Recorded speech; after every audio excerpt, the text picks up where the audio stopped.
क्या आप विश्वास करोगे कि एक ऐसा इंसान था जो अपने पैसों को बांधने के लिए हर हफ्ते 2 लाख रुपए से ज्यादा रबर बैंड्स पर खर्च कर देता था। इतना अमीर शख्स जो बस अपने पैसे की ताकत पर अपने देश के लॉज को ही बदल दे, और जब उसे अरेस्ट किया जाए तो वो अपने लिए प्राइवेट और दुनिया का सबसे लग्जूरियस जेल बनाए, जिस जेल के 4 किलोमीटर के अंदर गवर्नमेंट के नहीं बल्कि इस शख्स के खुद के बनाए हुए रूल्स चलेंगे। मानना जरा मुश्किल है, पर जो आदमी सर्दी में हाथ सेकने के लिए 60 करोड़ रुपए को किसी आम कागज की तरह फूंक सकता है, जिसके लगभग 174 अरब रुपए हर साल चूहे कुतर देते हैं, वो ये सभी चीजें आसानी से कर सकता है। मैं बात कर रहा हूँ पाब्लो एस्कोबार की, जिसे वर्ल्ड का बिगेस्ट ड्रग लॉर्ड और ड्रग माफिया का खिताब मिला हुआ था।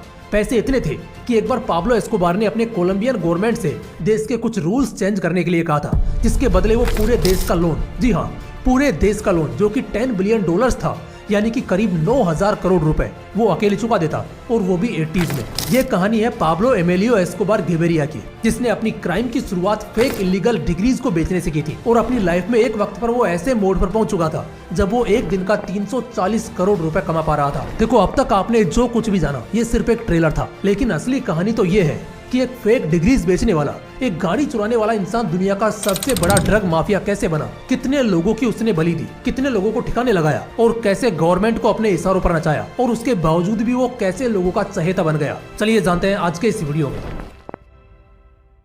तो कहानी की शुरुआत होती है 1 दिसंबर 1949 से, जब कोलंबिया के एक छोटे से शहर रियो नेग्रो में पाब्लो एस्कोबार का जन्म होता है। उस वक्त खुद कोलंबिया ने भी ऐसा नहीं सोचा होगा कि वो पाब्लो एस्कोबार के रूप में दुनिया को एक ऐसा खतरा, एक ऐसा डर और एक ऐसा क्रिमिनल देने वाले हैं, जिसकी कहानी हमेशा के लिए लोगों को याद दिलाएगी कि अगर एक इंसान दुनिया की फिक्र करना छोड़ दे तो फिर वो किस हद तक जा सकता है। पाब्लो बचपन से ही बहुत ज्यादा एम्बिशियस था, जिस वजह से वो कहा करता था कि वो बड़ा होकर अपने देश का प्रेसिडेंट बनेगा। जिस उम्र में बच्चे डॉक्टर, इंजीनियर जैसे प्रोफेशन को अपने करियर की तरह चूज कर रहे थे, उस वक्त पाब्लो ने जिद बना ली थी कि वो अपने कंट्री के पॉलिटिक्स में जाकर ही रहेगा, जिस वजह से आगे स्टडीज में पाब्लो ने पॉलिटिकल साइंस को चुना और अपने कॉलेज की पढ़ाई शुरू की। पर जो सीख लाखों के कोर्सेज पाब्लो को नहीं सिखा पाए, वो सीख उसे गरीबी ने सिखा दी कि बिना पैसों के इंसान वैसा ही है जैसे बिना हीरे की अंगूठी। जैसे एक हीरा अंगूठी की कीमत को लाखों तक पहुंचा सकता है, वहीं बिना हीरे की अंगूठी को सड़क पर फेंक दिया जाता है। ऐसा ही कुछ पाब्लो एस्कोबार के कॉलेज टाइम में भी हुआ, जब कॉलेज की फीस ना देने की वजह से उसे कॉलेज से निकाल दिया गया और उसकी पढ़ाई हमेशा के लिए रुक गई।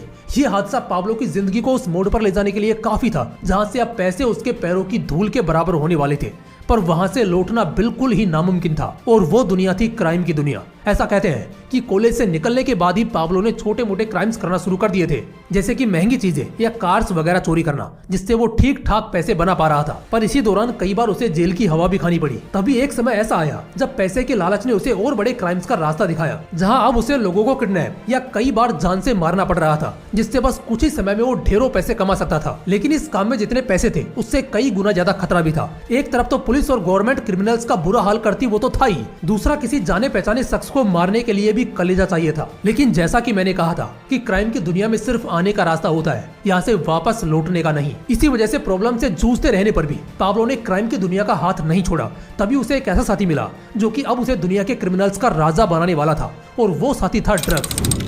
पाब्लो एस्कोबार को इस बात का पता चला कि ड्रग्स की स्मगलिंग एक ऐसा काम है जिसमें पैसे तो है ही, साथ ही कम मेहनत और कम रिस्क भी है। सिर्फ कुछ ड्रग्स के पैकेट्स को एक जगह से दूसरी जगह पहुंचाने पर ही मनचाही कीमत मिल जाती है, और इन चीजों की डिमांड पूरी दुनिया में फैली हुई है। इन चीजों को देखकर पाब्लो ने अपना अगला कदम ड्रग्स की दुनिया में रखा, जहां शुरुआत से ही पाब्लो ने अपने सामने चांदी की बारिश होते हुए देखी। बस कुछ किलो ड्रग्स को स्मगल करके पाब्लो ने इतने पैसे कमा लिए थे जितने पैसे कमाने के लिए उसे पिछले क्राइम्स में सालों लग रहे थे। पाब्लो को इस क्राइम का चस्का सा लग गया। पाब्लो पूरे कोलंबिया के ड्रग मार्केट को कब्जा करना चाहता था, जिसके लिए उसे फेबियो रेस्ट्रेपो को अपने रास्ते से हटाना पड़ा, जो उस वक्त कोलंबिया का सबसे बड़ा ड्रग कार्टेल चला रहा था। इससे पाब्लो का ड्रग मार्केट में खौफ तो बढ़ा ही, साथ ही उसे लगभग पूरे कोलंबिया के ड्रग मार्केट की चाबी भी मिल गई, जिससे कोलंबिया में आने जाने वाले ड्रग्स का पूरा कंट्रोल उसके हाथ में आ गया। उसी वक्त ये पता चला कि सबसे ज्यादा ड्रग की डिमांड अमेरिका में है, और वहीं पर ड्रग्स पहुंचाना सबसे ज्यादा मुश्किल भी है, जिस वजह से पाब्लो ने अब एक ऑफिशियल ड्रग कार्टेल बनाने का फैसला लिया, जिसका नाम रखा गया मेडेलिन कार्टेल। इस कार्टेल में उस वक्त के सबसे खतरनाक क्रिमिनल्स जुड़े हुए थे, जैसे कि पाब्लो का कजिन और उसका राइट हैंड गुस्तावो गेविरिया,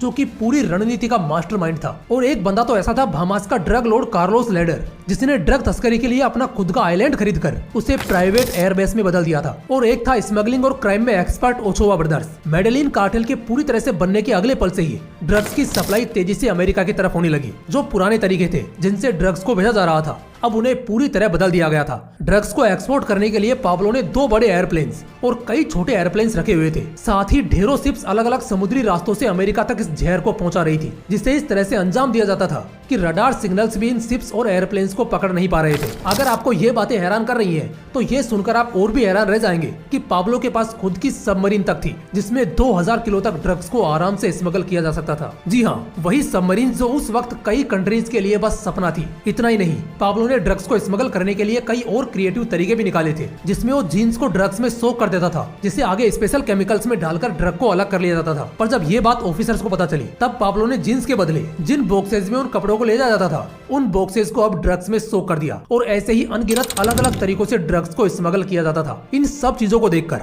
ये समझना जरा भी मुश्किल नहीं होगा कि जब इन चीजों को भेजने के लिए अरबों रुपए खर्च किए जा रहे थे, तब मुनाफे के तौर पर कितने रुपए वापस आते होंगे। ऐसा कहा जाता है कि 1980 में जब पाब्लो अपने ड्रग स्मगलिंग की चरम सीमा पर पहुंच चुका था, तब एक दिन में वो 15 टन कोकीन को स्मगल करता था, जिसके बदले उसे हर दिन $60 मिलियन मिलते थे, जिन्हें अगर इंडियन रुपीस में कन्वर्ट किया जाए तो उस वक्त ये 340 करोड़ रुपए से ज्यादा होते थे। और ये आज की बात नहीं है, बल्कि इतने पैसे पाब्लो एस्कोबार 80s के दौर में कमा रहा था। इससे जुड़ा एक किस्सा है कि जब पाब्लो एस्कोबार ने अपने कंट्री के गवर्नमेंट को $10 बिलियन, जी हाँ $10 बिलियन ऑफर किए, जिससे उस कंट्री के ऊपर जो लोन था वो पूरा चुका दिया जाता, और इसके बदले में गवर्नमेंट पाब्लो के ऊपर से एक्सट्रेडिशन ट्रीटी को हटा देती, जिसमें एक कंट्री अपने यहाँ के क्रिमिनल्स को उन कंट्रीज को सौंप देती है जिस कंट्री में वो क्रिमिनल क्राइम करके आया है। और इस केस में वो कंट्री थी अमेरिका, जहां पर पाब्लो क्राइम कर रहा था, जहां के जेल में पाब्लो जाना नहीं चाहता था। हालांकि गवर्नमेंट ने उसके इस ऑफर को रिजेक्ट कर दिया। अब इन नंबर्स को जानने के बाद शायद आपको ये जानकर हैरानी नहीं होगी कि पाब्लो एस्कोबार ने कई प्लेन्स तो बस इसी वजह से रखे हुए थे,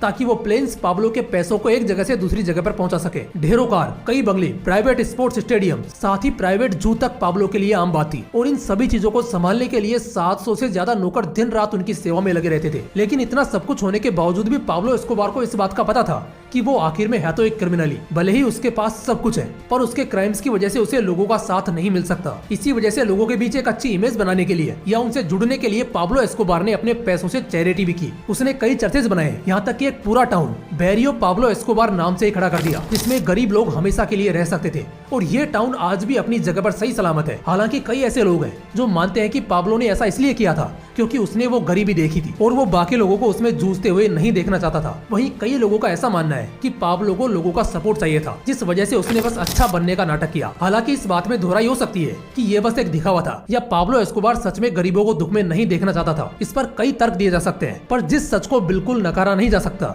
वो ये है कि इस वजह से लोगों के बीच पाब्लो एस्कोबार की एक बहुत अच्छी इमेज बनी, एक ऐसी इमेज जिसे मॉडर्न डे रॉबिन हुड से कम नहीं कहा जा सकता। लोग मान रहे थे कि पाब्लो एस्कोबार क्रिमिनल है, पर आखिर में उन्हें खाना लाकर भी वही शख्स दे रहा था। हालांकि पाब्लो की पर्सनल इमेज तो काफी साफ हो गई थी, पर उसकी क्रिमिनल लाइफ काफी ज्यादा काली होती गई। उसके क्राइम्स रुकने का नाम नहीं ले रहे थे। आए दिन उसके द्वारा किए गए क्राइम्स बढ़ते ही जा रहे थे और उसके रास्ते में जो भी आता था उसका मर जाना अब कोई बड़ी खबर नहीं थी। इसी दौरान पाब्लो एस्कोबार के 2 शब्द क्रिमिनल वर्ल्ड में हमेशा के लिए छप गए, वो 2 शब्द जिनके ऊपर वो लोगों की जिंदगी का फैसला करता था। इन्हें आपने भी कई बार सुना होगा, प्लाटा और प्लोमो। प्लाटा का मतलब है चांदी और प्लोमो का मतलब है लीड। इन शब्दों का सीधा मतलब यह था कि जब भी कोई क्रिमिनल, आम आदमी, पुलिस वाला या यहाँ तक कि कोई भी गवर्नमेंट ऑफिसर पाब्लो एस्कोबार के काम में दखल अंदाजी करता था, तब उसे पाब्लो इन 2 चीजों में से किसी एक को चुनने का मौका देते थे। पहला चांदी यानी पैसा और दूसरा लीड यानी कि बंदूक की गोली। पाब्लो पहले पैसा देकर उस शख्स को खरीदने की कोशिश करता था ताकि वो खुद रास्ते से हट जाए। अगर वो उसके लिए नहीं मानता तो फिर उसे गोली मार दी जाती। इसी प्लाटा और प्लोमो के चर्चे उस वक्त उस कंट्री में गूंज रहे थे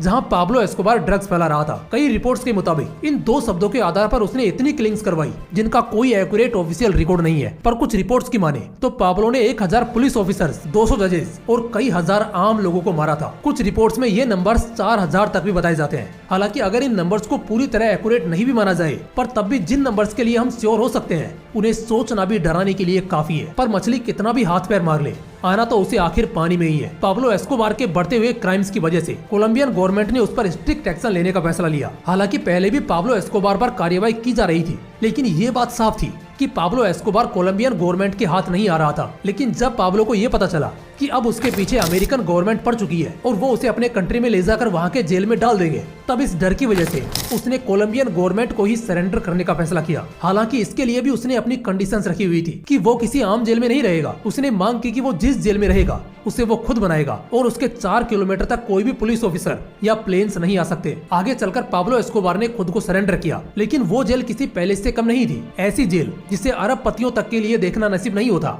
वैसी जेल में पाब्लो एस्कोबार रह रहा था और इस जेल का नाम था La Cathedral, most luxurious prison of that time. ये सोचने वाली बात है कि पैसा एक इंसान को किस हद तक ताकत दे सकता है कि वो अपने देश की गवर्नमेंट के उन रूल्स को ही बदल दे जिन पर पूरा देश चल रहा है। पर रूल्स को तो बदला जा सकता है, लेकिन अपनी आदतों को नहीं। और पाब्लो की यही आदतें वापस उसके पास आ रही थी। उस जेल में रहकर भी पाब्लो अपनी आदतों से बाज नहीं आ रहा था। वो वहाँ भी ड्रग्स का बिजनेस ऑपरेट कर रहा था। वहाँ बैठे हुए भी वो ड्रग्स पहुँचा रहा था और साथ ही दूसरे ड्रग कार्टेल्स के ग्रुप से दुश्मनी मोल ले रहा था। उस दौरान उसे इस बात का पता चला कि कोलंबियन पुलिस उसे लोकल प्रिजन में भेजने के बारे में सोच रही है। ये जानने के अगले ही पल पाब्लो एस्कोबार उस जगह से फरार हो गया और अब चूहे बिल्ली की दौड़ शुरू हो गई, जिसमें अमेरिकन आर्मी से ट्रेंड हुए कोलंबियन ऑफिसर्स तेज बिल्ली की तरह पाब्लो एस्कोबार को हर जगह ढूंढने लगे। पर कोई तो वजह थी कि वो दुनिया का सबसे पावरफुल क्रिमिनल बना और इसी वजह से अपनी सूझबूझ और समझदारी से वो 6 महीने तक पुलिस से बचता रहा। पर आखिरकार कोलंबिया के मेटा शहर के छोटे से घर में फाइनली पाब्लो एस्कोबार को पकड़ लिया गया, जिसके लिए कहा जाता है कि उसे फोन कॉल को ट्रेस करके पकड़ा गया, जो कॉल उसने अपने फैमिली से बात करने के लिए किया था। उस कॉल से उसकी लोकेशन पता चलते ही ऑफिसर्स उसके घर को घेर लेते हैं और फिर क्रॉस फायरिंग में पाब्लो एस्कोबार हमेशा के लिए दुनिया को अलविदा कह देता है। हालांकि कई लोगों का और यहाँ तक कि पाब्लो एस्कोबार के बेटे तक का ऐसा मानना है कि पाब्लो एस्कोबार की मौत पुलिस की फायरिंग से नहीं